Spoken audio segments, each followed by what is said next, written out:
your foot. There's been an accident at the house.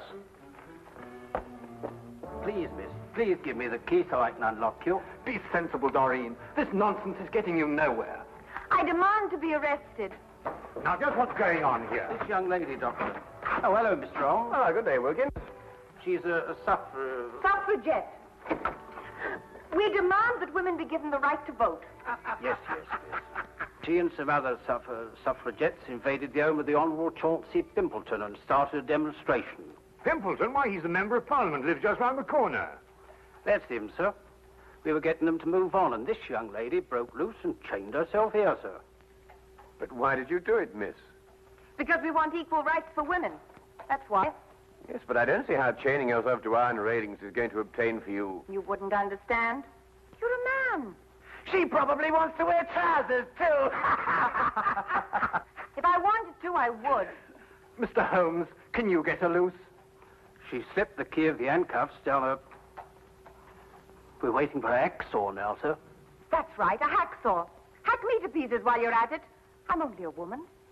I believe I can help you. I don't want any help. She wants to vote. Now go on home and cook your old man his supper.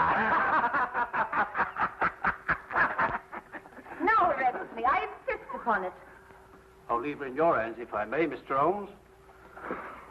Coward! You'd arrest me if I was a man. Mr. Holmes, may we impose upon you? I somehow have the impression you already have. Won't you come up?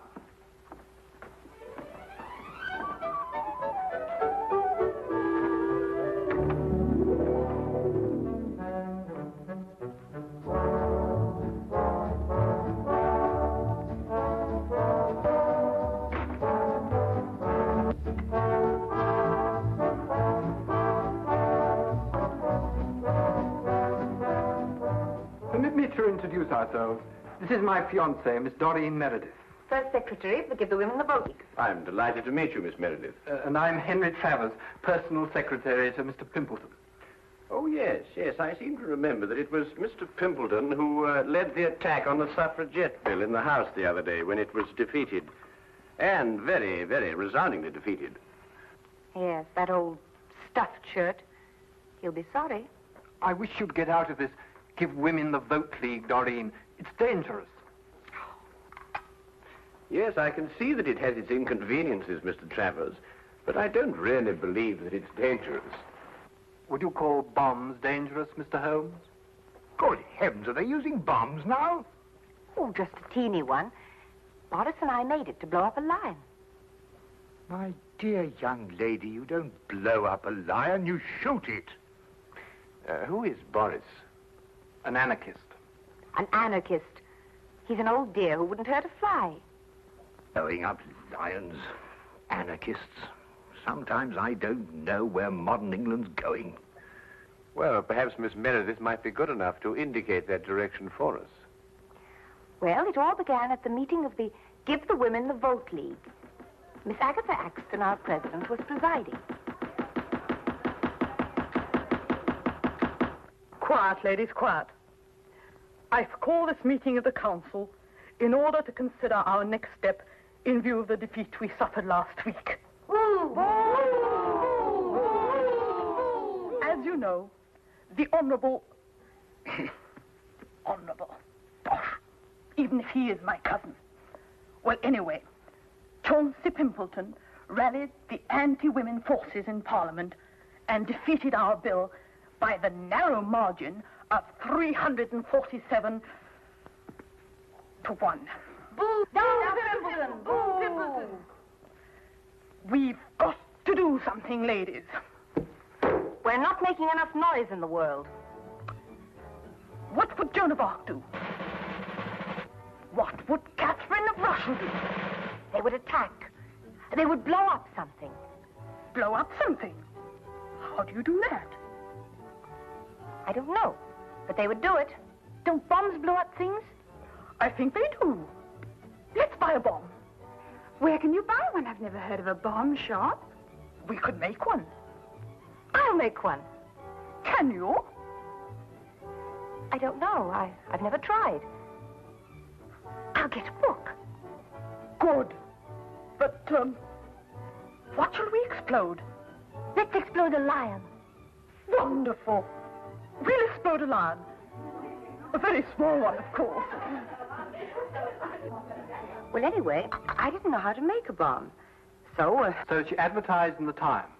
Wanted, a person who knows how to make a bomb. Oh, yes, yes. Dr. Watson and I read the advertisement. We tried to decipher it under the impression that it was a code. Never occurred to us for a moment that it meant what it said. well, anyway, Boris answered it. Yes, that's right. I am the person who makes a bomb. Sit down. Please, it is you who advertised. Yes, it's me. I'm so glad you answered, Mr. Turgov, Boris Turgov. Do you really know how to make a bomb, Mr. Turgov? All over the world I have made bombs. Big ones and little ones. Bombs that go... and bombs that go... Well, you must understand, we don't want to hurt anyone. We just want to blow up one of the lions in Trafalgar Square. I think a little bomb would do, one that goes... One that goes... Do your bombs make a lot of noise? Not those that go... Oh, I must ask you just another question. It's a matter of principle. Do you believe in the equality of the sexes? Please, I'm an anarchist. All I believe in is nothing. Oh, excuse me. That sounded funny. Have you the ingredients for the bomb, please? Oh, well, I'm afraid you'll think me an awful amateur, but I don't know what ingredients go into a bomb. Is nothing. We will go to the chemist and buy them.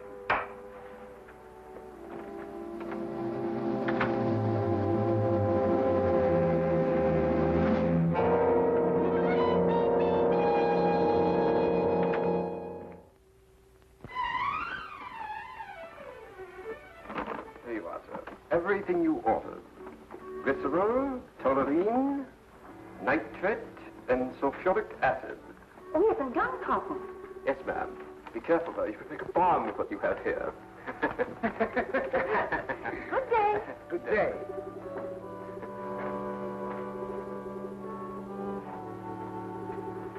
Glycerol, toluene, nitrate, and sulfuric acid. Gunpowder. Good Lord, that's all they can make with the stuff. A bomb.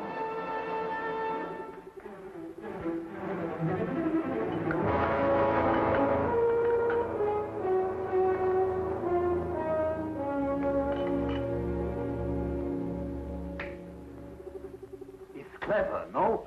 A green croquet ball. Who would suspect a green croquet ball? Well, I'm sure I wouldn't. Like this, it unscrews in half. Are you sure it'll work? With a trigger, yes. With no trigger, no. A trigger I must put in. Have you bought some wire, please? Oh, no, I'm afraid I forgot.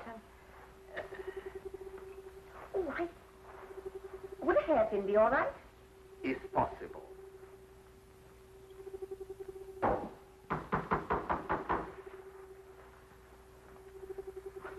Hello, darling.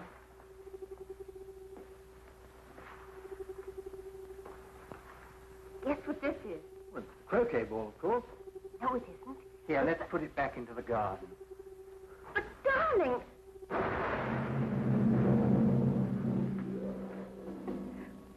Well, fortunately, Boris made the wrong formula. It was only a small explosion.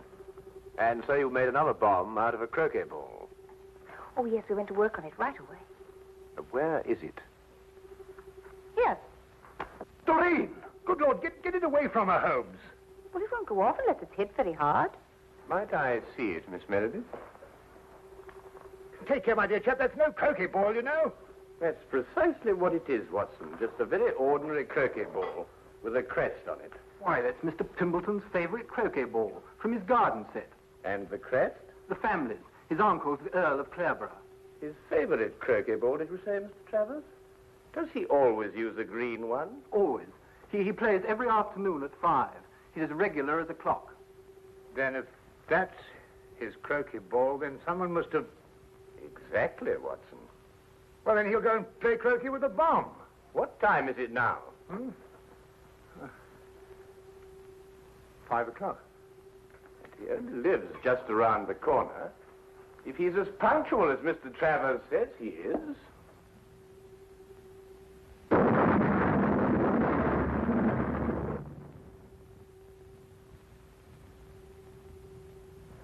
He is.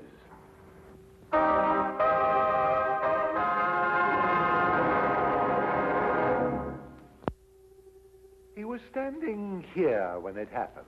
It was his first swing at it. And that's the first time in the history of Scotland Yard a man's been killed that way. Oh, really, Lestrade? Was there anyone else with him at the time? Fortunately, no. Mr. Pimpleton had invented a game where he played alone. He always won that way. Tell you that ball, Holmes, might be another bomb. Oh, well, we'll soon know, won't we, Watson?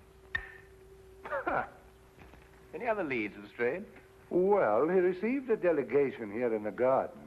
Oh, yes, I seem to have heard something about that. Yes, a girl named Doreen Meredith presented him with a suffragette's petition. Oh, really? Doreen Meredith. Yeah, a lovely name. Yes, it is rather. Lestrade, do you believe the ladies blew him up because he defeated their petition in the House? Here, let me have a go at this. Well, you know these suffragettes, they're capable of anything. These wickets aren't in line, you know. No, it's not that, Lestrade. Your swing is wrong. Look. But nevertheless, bombing seems a bit drastic even for suffragettes. So is this business of their wanting a vote. Well, why not give them the vote? They couldn't do any worse with it than we have. Oh, hello, sir. This is Mr. Travers, Mr. Pimpleton's private secretary. Mr. Holmes, Dr. Watson. Oh, I've already How do you met do, him. Mr. Travers? You've already what? Oh, I've already seen Mr. Holmes down from the window. I understand that Mr. Pimpleton was the heir of the old Earl of Clareborough. Yes. Tell me, who is next in line to the title? Well, possibly I am. I'm a remote cousin of the Earl's. Yes. I understand that you were in the garden with Mr. Pimpleton when the delegation from the suffragette movement called on him. Yes, I was. Interesting. Do you play croquet, Mr. Travers? No, I prefer lawn tennis. Quite so, quite so. But you really ought to try croquet, you know. Under normal circumstances, it's a fascinating and completely harmless game. From the Pimpleton, Holmes suggested a stroll in Hyde Park. I suspected what he hoped to find there. Here in Hyde Park, where vast multitudes of people can gather to hear us, under the banner of free speech, I call on the women of England to demand equal rights with men. We cook, we sew, we scrub. Why shouldn't we vote? Throughout the ages, women have been the pawns of men. Men of England, hold your ground. Keep women where they belong, in the kitchen. Women of England, keep out of the kitchen. Give them the vote now, and in 5 years' time, they'll be running the country. Sir, I ask you, are women slaves? Sir, I ask you, are they capable of voting?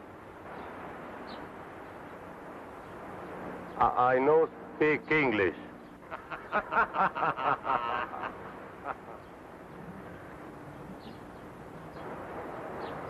Haven't you got anything better to do? You... Here now, don't you talk to me like that. No rioting, please, or I'll have to ask you to move along. I was moving along anyway. I'm very particular whom I speak next to. Huh? Free speech. You say something men don't like, they tell you to move on. Well, of course, Miss Meredith, like all prophets, you're ahead of your times. And without honor in your own country. Oh, Miss Meredith, we'd like to ask you a few questions about Boris Turgoff. Oh, poor Boris. He'll never forgive me for getting him in this fix. He's so gentle, really.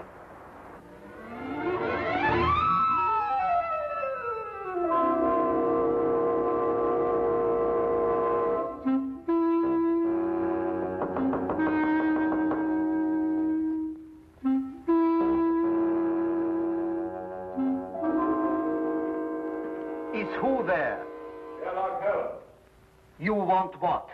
I'd like to have a word with you, Mr. Turgot.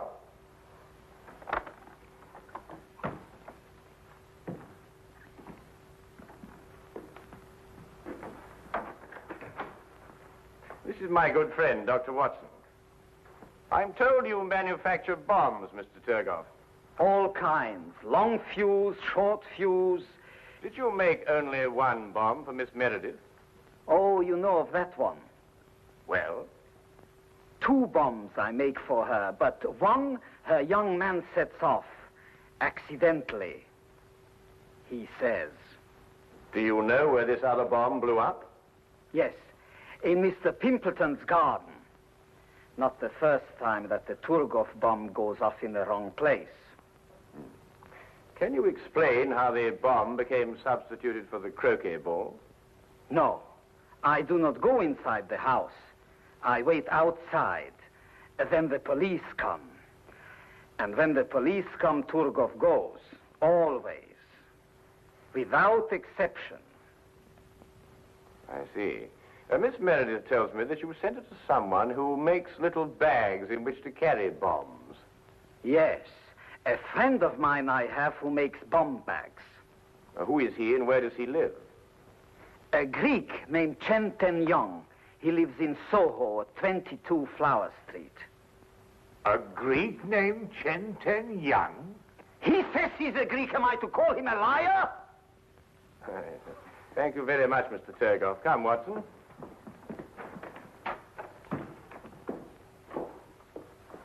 Mr. Turgot, I wouldn't manufacture any more bombs if I were you. Scotland Yard's looking for you.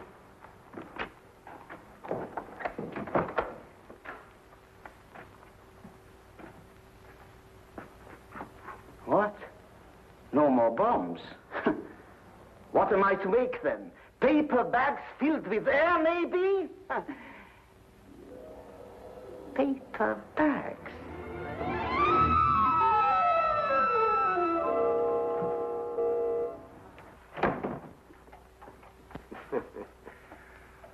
Now where, Holmes?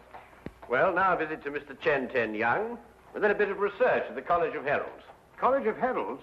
You mean where they keep all the records of the title family? Precisely. This case started with the theory that women would get the vote, and I believe that one day they will. Oh, nonsense. And the solution of the crime lies in the theory. You mean some hidden factor we may have overlooked? Some subtle factor, Watson. Like a bomb?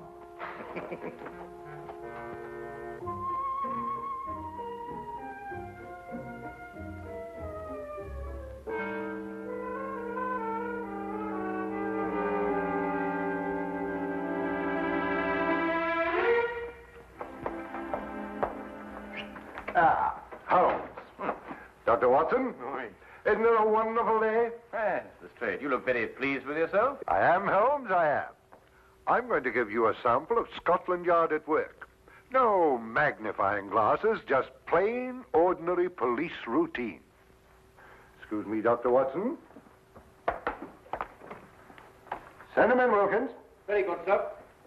Send who in? All the people connected with this bomb business. Miss Exton, will you sit here, please? Miss Meredith, will you sit over there? Mr. Tooker? This, Mr. Holmes, is Miss Doreen Meredith, the young lady who presented the Suffragette's petition to Mr. Pimpleton. We found set up in her kitchen a laboratory. She's been making bombs. I do not deny it. I told you we were going to blow up a lion. A liar? Oh, come now, Miss Meredith. We were also able to nab her confederate, this man, Boris Turgov, an anarchist. He makes bombs, too. The Turgov bomb, it is famous. Wilkins, send in Chen Ten Young, will you? Very good, sir. Chen Ten Young is a naturalized Greek, born in Brazil, of Chinese parents. He makes little bags for carrying bombs. Fascinating occupation. Ah, Chen. Tell me, Chen, did this young lady order a bag from you? Yes, mister.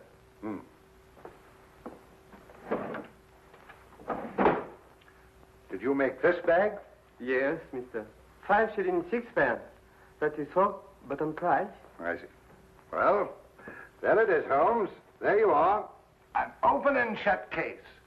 Miss Meredith killed Pimpleton because he was anti-suffragette. Ingenious, Lestrade. Really quite ingenious. You know there's only one thing wrong with it. What? Neither Miss Meredith nor Mr. Torgoff are guilty. Oh, I didn't expect you to agree with me. You never have. Well, not always, Lestrade, but sometimes, you know, sometimes. However, in this case, the real murderer killed Pimpleton for one reason, and one reason only. To be next in line to the title of the Earl of Clareborough. Well, who is next in line? Look here, Mr. Holmes, you trying to imply that I... Miss Meredith, after it was decided at your suffragette meeting to blow up a lion, who invited you to Mr. Pimpleton's house? Why, Agatha. We had to decide about the lion. Did you carry the bomb? Yes, in the bomb bag. Where? Wait a minute. This gentleman had access to it, too. Together with this lady. What does that mean? It's an intriguing title, Clareborough. First created in 1417, it has an unusual clause in its charter. Once, and only once, may the title pass to a female, if the female be next in line. That would automatically make her a countess. So far, that hasn't happened in the history of the title, until now. Well, I'm the next male member of the family. Except for Agatha, she's older than I am. I refuse to sit here and... Watson! Thank you. You'll notice, Lestrade, that this bag is identical to Miss Meredith's. Chen, who ordered this second bag from you? This woman, mister. Uh-huh. Chen, why didn't you tell me this? You know ask me, mister. This man, he asked me. And you see, the switch was simple and premeditated, of course. Why, Miss Axton, how could you? Preposterous!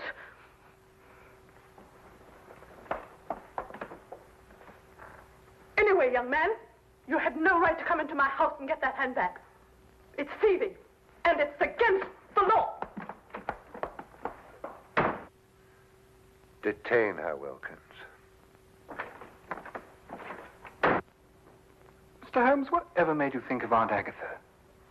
Well, at least I can tell you this much, Mr. Travers. I didn't use a magnifying glass. You see, the true deductive mind knows just when to substitute routine investigation for deduction. Are you going somewhere, Lestrade? I have crossed the room, Mr. Holmes. I have put on my hat. I deduce, therefore, that I am leaving.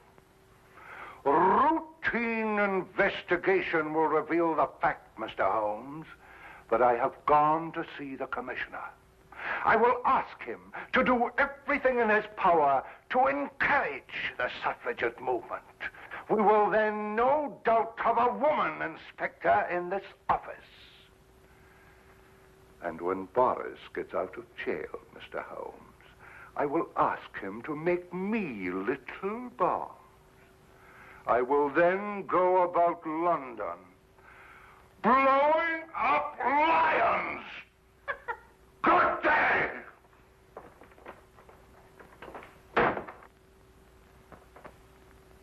You know, Holmes, I've been worried about his complexion lately. I think Lestrade needs a rest.